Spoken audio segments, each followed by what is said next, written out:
Now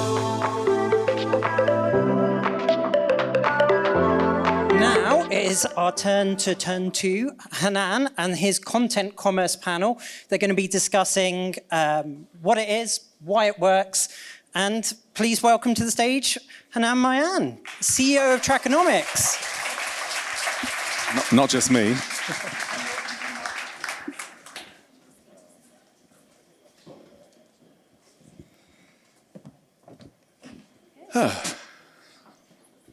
Do you have the ticker? Yeah. Right. Hi, everybody. Nice to be here. Thank you to all the panelists that have been here before. There's some really interesting stuff today. I mean, she's busy now, but her panel was particularly good. The amazing stats you were talking about there. And I think we all know that it's true and possibly worse. So there's a lot of work for everyone. For those who don't know me, my name is Hanan. I'm the co-founder of Trackonomics, which is a full-stack affiliate management solution for publishers, specifically for content publishers. And we were acquired by Impact 2 years ago, and now I run the supply tech group in Impact, which is essentially all the technologies that we're developing for publishers. And I'm joined here today to talk about commerce content by some industry experts. And I will let them introduce themselves. Let's start with you, Anna. Okay. Hi, guys. I'm Anna Hecht. I'm the editorial director at Global Savings Group. So I currently manage a team of UK-based editors, and we're creating shopping content for Daily Mail. But we have a subdomain called Best Buys, not to be confused with the US brand. And so I personally started my career in New York City. I was working in fashion magazines before I moved to CNN. And there I was a founding member of CNN Underscored, which is like CNN's first ever shopping website. And so, yeah, I'm very passionate about commerce and content and editorial. So very excited to be having this conversation. You're being very humble. You're like a commerce content OG, right? Like you're one of the sort of very early people to do commerce content in Time Inc. Yep. And kind of that wave of publishers that really made that like possible in 2017, 2018. Yeah, I feel old. And now in London. You're not that old. Alex. Yeah, hi, I'm Alex. I work at IG Group, so we're a financial trading company. I head up the affiliate team globally.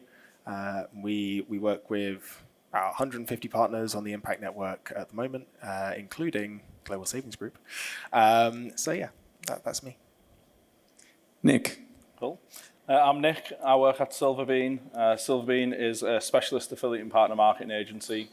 We're global, and we operate across the partnership economy, so everything from traditional affiliates, content, influencers, brand-to-brand partnerships, and app support as well. So hopefully we'll get an interesting perspective from both publishers, brands, and agencies on commerce content. Who has the slide ticker? Thank you, Owen.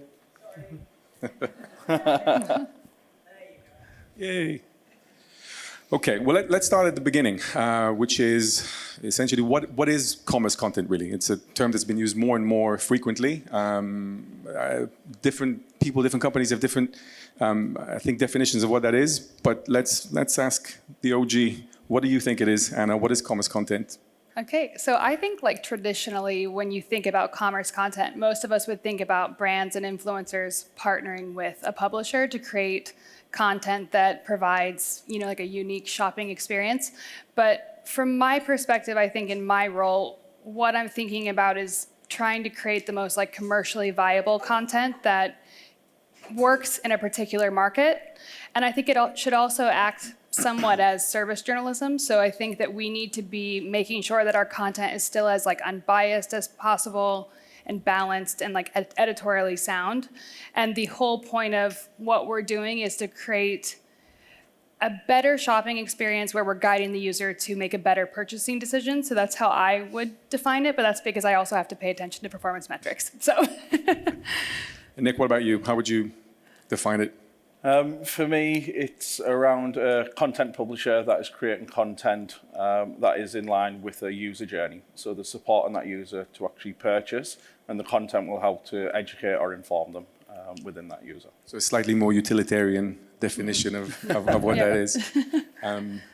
How about you, Alex? Yeah, I mean, for us, we would probably just call it our affiliate program. We're in a unique space in finance where we can't really work with cashback, with loyalty, with all this sort of the traditional side of affiliates. So for us, content is everything we do day in, day out. It's how do we inform the consumer? How do we help them through the exploration and evaluation phase of their kind of journey? It's how do they make the right decision, and how can we help them through our partners to make that decision? So is that because of the industry that you're in, is a financial sort of regulation restriction? Exactly, yeah. So financial regulations limit us on what we can do. So for us, content is king. It's everything that we can do to help.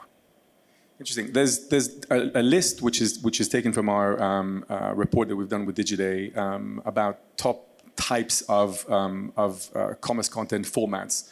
I think everyone here has seen at least one of this type this week, right? I think we got buyer guides, listicles, reviews, etc. From your experience, Anna, because you've kind of like done all of them, does any of these work better than others? I would say, Sorry. Go ahead. No, you go ahead. You go ahead.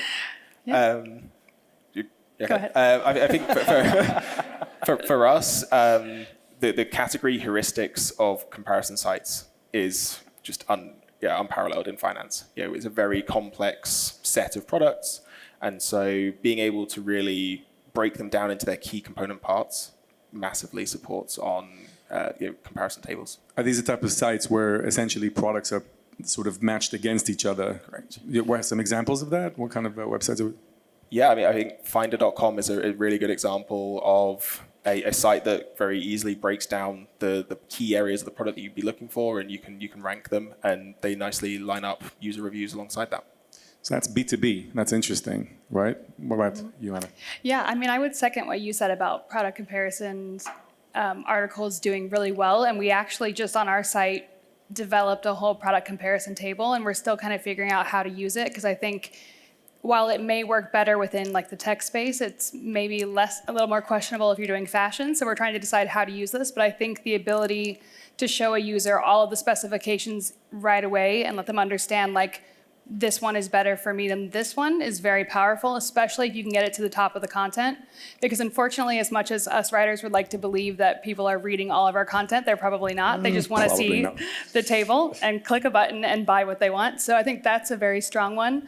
I think buyer's guides are very important because these are more top level. So it's really when a user is more at like the evaluation stage of purchasing something. So they don't even know if they want a pair of headphones, but they want to know everything to know about headphones before you even buy them. So that's like what we think of when we talk about buyer's guides. So like me, they want to have like 50 tabs open on their browser, Yes. like after reading like every single review of Exactly. the new Bose. Okay. Yeah, exactly.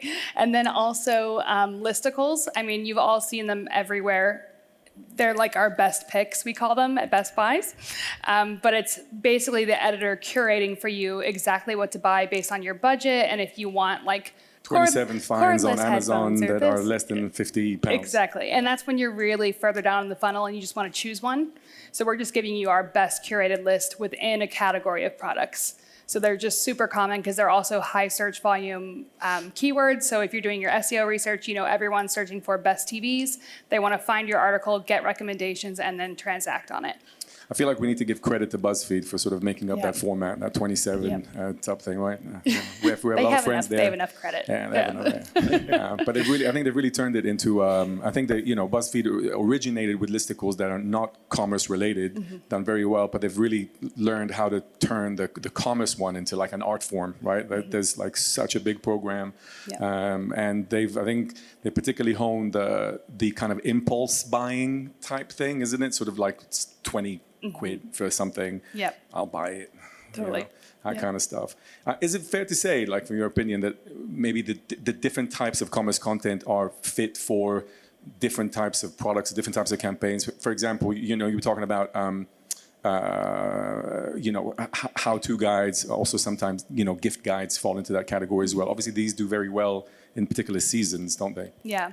I mean, I think that what we're trying to do with even laying out all these different types of content is just to meet the user at every stage of their decision. So like with a how-to guide, often these are just keywords or topics that people are commonly searching for. So if they're searching for, just because we wrote it this week, how to clean your oven or something, they can make their way into our site and also find a best picks about ovens and a buying guide about ovens. So like the point is to like really keep the user within your site so they never have to leave to find another piece of information. So that's the purpose of having a network of different types of content, so they don't have to go to BuzzFeed. They can stay on Best Buys and purchase from us.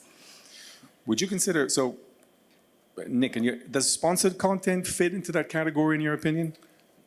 I think that sponsored content and this kind of content is a little bit different. I think sponsored content is when a brand actually wants to purchase the ability to create the content on the site, whereas commerce content is often created by publishers who are trying to direct traffic from Google search results onto their website. And I think that loops back in regards to the question that you asked Alex earlier in regards to performance.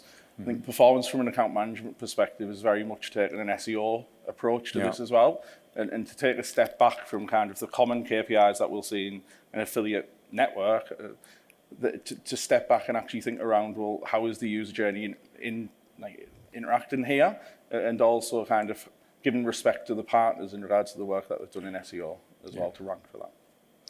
And I'll add to that, like from my personal perspective, I think what a lot of people don't realize about commerce content and the work that's being done, I'll have a couple of more questions on that later, but the so much of it is SEO driven, so much of it is search driven, that I've often, explaining it to partners, I've often said the traffic that comes through is double distilled, like it's extra good, because this is typically traffic that has already searched for a particular set of keywords, has landed on that content, which is optimized for Google, and then having found what they're looking for, or different things that they were looking for, they've clicked on it, right? It's quite rare to get that sort of quality of traffic, I think, anywhere else, which is much more opportunistic. I mean, for you in the finance, that's probably quite critical if there's very little other ways to get traffic. Yeah, exactly.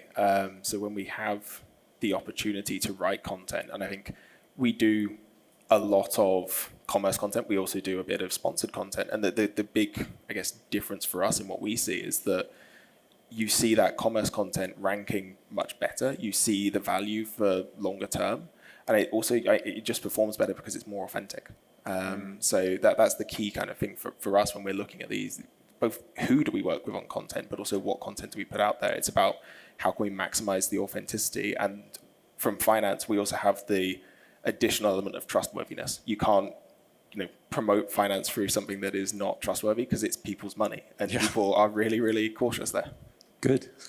Yeah. I think that's obviously not a relevant question for you because you don't have those options. But Nick, when you compare that kind of traffic to, for example, cashback, loyalty, other kind of traffic sites, how would you rank it?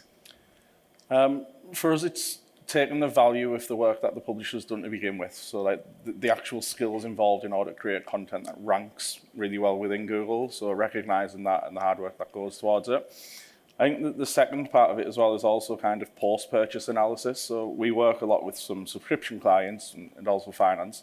And it's a case of actually looking at kind of the LTV of the consumer who's come through content partners. Quite often we see that content partners drive a higher LTV, and that's mainly because they've done the work in regards to educating the actual user in regards to why to purchase the product to begin with, and also support them with that evaluation as well, so they're less likely to then go and abandon after a certain period of time too. Yeah, I think, and this is interesting to the point that James was talking about earlier about the different attribution models, because I think it's fair to say that a lot of the content publishers don't necessarily feel that they're getting remunerated adequately compared to their contribution in the funnel, since very often they will be the first ones, whereas the last ones would be, the closers would be the clicks or the cashback, which probably have sort of put less effort into what they've created rather than the commerce content ones. Would you agree, Anne? Yeah, I mean, I don't have much to add, but I think that that's something that we are commonly talking about at Global Savings Group, just because of the fact that we have coupons and discounts. Yeah, you do both, which is clever. Yeah. So, I mean, it is always a fight over who gets the last click, and I think that it's valuable for my company to have both content and discount codes and coupons, but then we have to decide yeah, who gets the last click, I guess, is the battle. I think just to jump in there as well, just from an agency point of view, like you've obviously got the likes of the multi-touch attribution reports and impact that we can leverage to see the interaction between publishers and the user journey. The other thing though is just the alignment in regards to understanding what search results people are ranking for. Like we've done a lot of work with the Ambassador Theatre Group, and they own quite a lot of venues within the West End, for example. And it was very surprising to me that people, first of all, purchase tickets through venue, show name, or the combination of them both. But there's very high intent around those actual keywords to purchase. So that means that a content partner can own that landscape in regards to the search result, but then very quickly move that user into a purchase mode to acquire the customer as well. Mm-hmm. So what we're seeing from an agency perspective is that, yes, content partners are upper funnel, but the content that they're creating is so unique and added value to that user, they will actually convert quite immediately anyways. So kind of like if you look at the cookie window, for example, of a content partner, like in my instance, I was actually surprised at kind of like how quick the user was to purchase. It's kind of like that old saying that content partners are up a funnel and they might convert after 5 days. In my experience, that's not the case at all. Mm-hmm.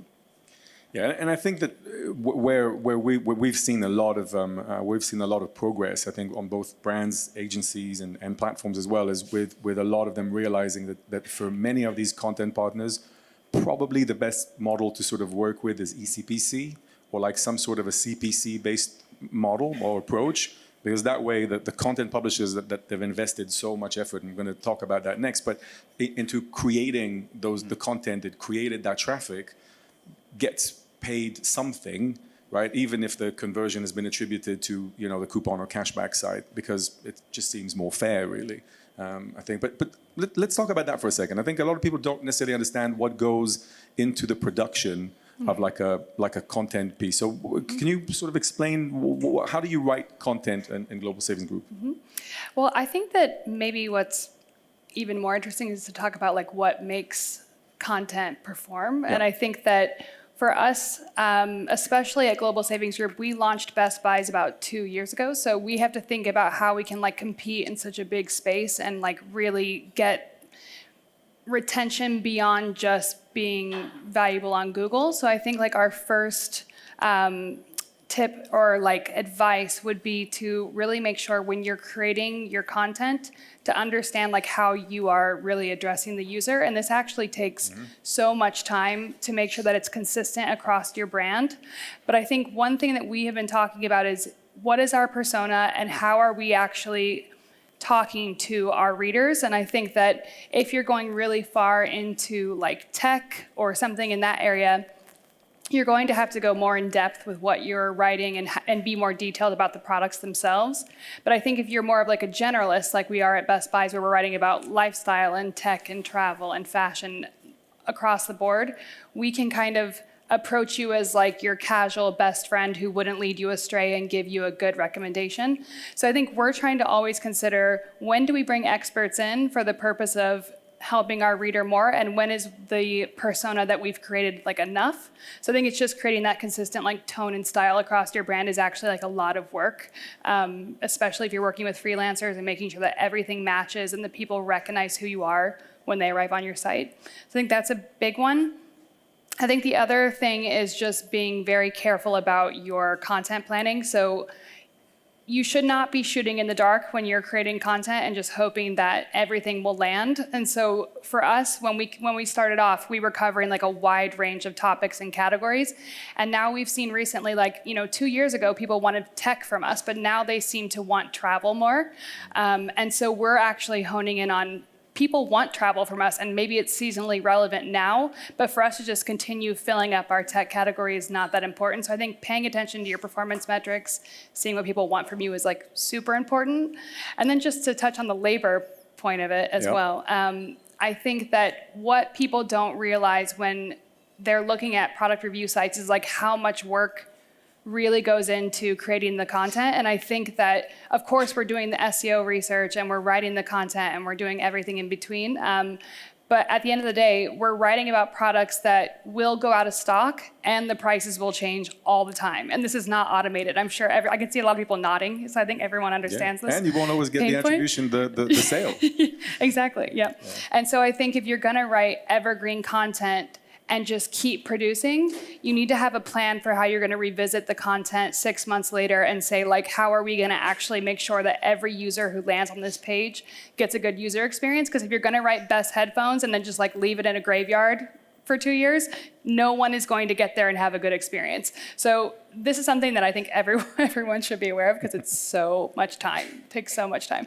Yeah, a lot of time and effort. And I think that's you know, you've used the term earlier, which I think is very popular in the States, but I haven't heard a lot of people using it in the UK, which is service journalism or consumer journalism, which I think, especially in the last 4 years, it's really taken a life of its own. So I think that many of the publishers that are doing a great job, you know, working with Alex, working with Nick, you know, they're doing an amazing job.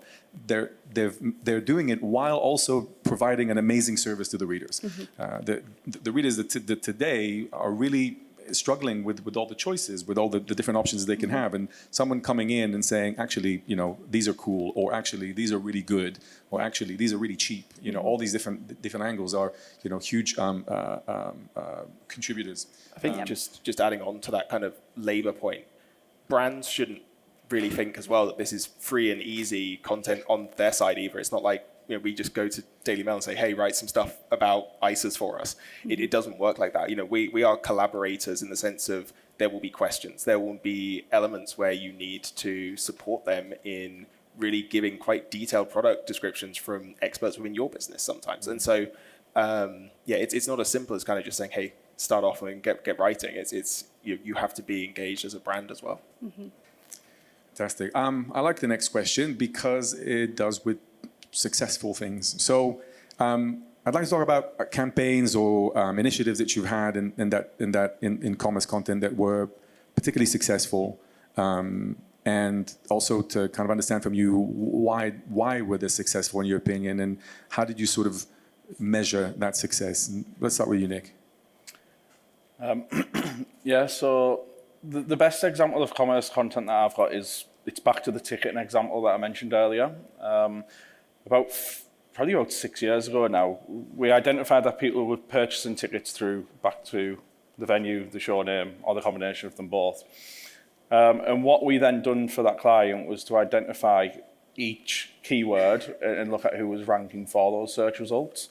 Naturally, we then recruited those partners or optimized them and started to speak to them directly around kind of making sure that the client's content was on their web pages. And in a lot of cases, we actually realized that there was no content already created for it. There was a lot of opportunity there. So we went and did a publisher roadshow. And it was things like holding an event, talking around what an affiliate marketing program is, how it would become a blogger, like this kind of motivation, getting them into the industry as well. And then what we've seen for that client was 100% increase for 5 years in a row, and then COVID hit and it ruined my streak. So that was unfortunate. But it was that consistent growth through content partners on the overall affiliate program. And it was simply by taking an approach that the affiliate channel itself works really well alongside SEO and PPC. And what you can really do when working with commerce content partners is to dominate that search result itself. So SEO might hopefully the client will rank 1 or 2 from an organic perspective. You can always bid from a PPC perspective. And then if you get numerous content partners underneath that who are dominating the rest of that search result, it means that you're increasing your market share overall. So that was the best example that I've seen, but we've been doing some good stuff. It's very interesting because for everything that you've said as well, it seems like in your approach, you guys are very search oriented. Like, you know, you're sort of using a lot of affiliates, but to dominate search ultimately. Yeah, it is actually like a service offering that we do. So it's search domination, where we search domination. Yeah, I named that myself. How about you guys? Yeah, I mean, I don't want to copy exactly what Nick said, but I think the search domination work that we have done with Silverbean has been incredibly beneficial in terms of commerce content. I think the one element that Nick didn't touch on that we've seen real benefit from is rich snippets within search. The reason why search is so important to us is in terms of globally, 71% of journeys start from a search. And so we have to be in that SERP as much as possible. And what we've seen is Google moving away from kind of trying to get people to click into sites and just presenting stuff in these rich snippets. And so by trying to present the IG brand alongside some of those kind of key terms and moving them up in the pages through, speaking with the publishers, explaining the product a bit more, any confusion around this, trying to work through it. And also there is an element of CPA increases, which is, part of the course. But yeah, from our perspective, that's worked really, really well in not just kind of moving content, but moving it in a way that has led to us see other channels grow as well. And Anna, I know you're not client-facing, but I mean, you've done it all. So do you have any example to give us as well? Yeah, I mean, I think from our side, at least during my time at Best Buy, is like the partnership that I would say that is the most successful one that we've done was a partnership with eBay. So it was Best Buy's /eBay, and we basically wrote a 3-part campaign for them where it involved a native piece of content. So that means that it was like more newsy angled. Like we tried to tie the brand to something that was like relevant that was happening in society. So it was all about how like 70% of people preferred working from home post-pandemic. And then while it was actually like more so formatted like a news story, we were also including products from eBay, like how can you improve your home office and that kind of thing. So trying to make it feel natural to the reader. And then we also, with this campaign, had 2 other advertorials that were also focused on certain verticals within eBay that help you to save money. So I think that overall, I mean, this campaign we were particularly proud of because it was nominated for the PMAs this year, and it was to do with, with branded content, it was to do with the brand engagement award. Yeah. And so we guaranteed a certain amount of impressions for them, and then, we saw that because it was surrounding work from home and also the cost of living crisis, that it was particularly timely for the user. So I think that was a successful campaign for us. Yes, I mean, well done. Naturally, we're almost running out of time. Let's talk briefly about the challenges. I think it kind of ties neatly into what you've just said now. Post-pandemic, e-commerce isn't doing as crazy as it did like in the last 2 years. In fact, the graph seems to have like jumped, and then it's kind of still growing, but like at the rate of sort of pre-pandemic. What do you guys see as challenges sort of ahead for commerce content? What do you think? And I can jump in. In terms of, from my perspective, the one thing that we, I guess, see as a challenge, but also as an opportunity, is the movement away from kind of just a CPA model for this sort of content. You don't like my CPC idea? It's a challenge around making sure that we pay fairly for the amount of effort that's going in. But we also, we have a bottom line that we need to hit from an advertiser side. So it's a real balancing act for us, and that has become a challenge. But it's also an opportunity, because if we can work with fewer partners in a more engaged way, we can really, invest more money into that partnership and really develop, essentially a plethora of evergreen content that will survive a longer period of time. You're going to say Google, Nick, aren't you? Changes in algorithm and stuff. Yeah, I was going to say that. I've got 2 things for it. So, the first one is Google AI. I think that was announced last week. In all honesty, I don't yet have an opinion on that. I think I just... Everyone has one. No, not yet. I think wait a couple of weeks and see how it actually impacts more long-tail search queries, to be honest. I think more branded search will get impacted, but not as much long-tail. And then the other kind of opportunity for affiliates, but probably risk in regards to digital marketing, is commerce content is driving publishers to utilize affiliate links within their content a lot more to monetize for the site. The harm on that is from a digital PR perspective, because a lot of digital PR and traditional PR agencies are now seeing those, what used to be follow links from an SEO perspective, now turn into no follow links. So it's kind of like there's a huge opportunity now in regards to collaborating with partners, more partners within affiliate. But the watch out there is how that might impact the overall brand's digital strategy itself, and just having very open conversations on that as well with the right teams. Anything to add, Anna?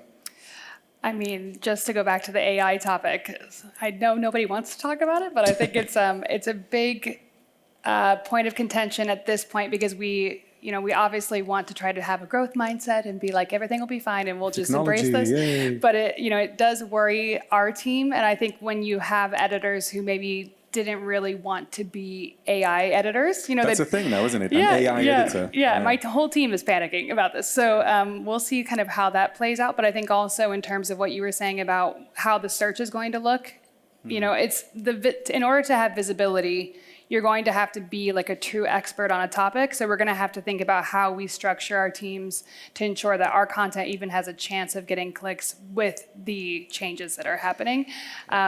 So that'll be a challenge for sure. Well, if it's any consolation, I think I've sent you the article yesterday that I saw that Google is going to possibly pay publishers for scraping their content this time around, but we're not sure. This is all the time that we have for today. Thank you so much for joining me today. Last slide, Owen. Thank you. Thank you.